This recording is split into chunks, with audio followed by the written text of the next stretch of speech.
So আজকে আমরা বানাচ্ছি কড়াই পনির। সো পনির আমরা বাজার থেকে নিয়ে এসে কেটে নিয়েছি চৌকো চৌকো করে। আর এখানে আমরা আদা, পেঁয়াজ, রসুন, লঙ্কা, ক্যাপসিকাম, পেঁয়াজকে বড় বড় করে কেটে নিয়েছি, টমেটোকেও কেটে নিয়েছি।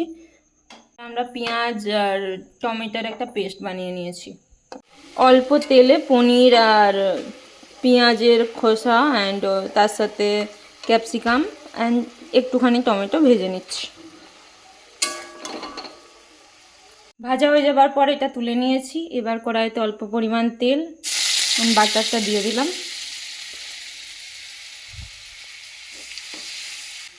প্রথমে রসুনটা তুলে দিচ্ছি, এরপর পেঁয়াজ, টমেটো, লঙ্কা সব কিছু দিয়ে দিলাম। ভালো করে ভেজে নেব এগুলো।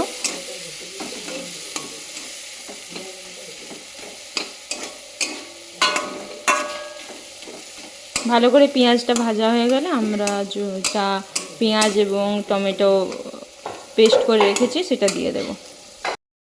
টমেটো আর পেঁয়াজের পেস্টটা দিয়ে দিয়েছি আর একটু মশলা দিয়ে দিলাম, অল্প পরিমাণ জলও দিয়ে দিয়েছি। এবার ভালো করে এটা মিশিয়ে নেব।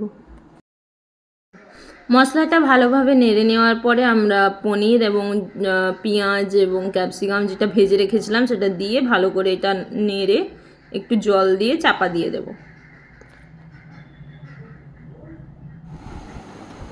সো আমাদের কড়াই পনির তৈরি হয়ে গেছে। তো আপনারাও বাড়িতে ট্রাই করুন এবং বলবেন কেমন হয়েছে।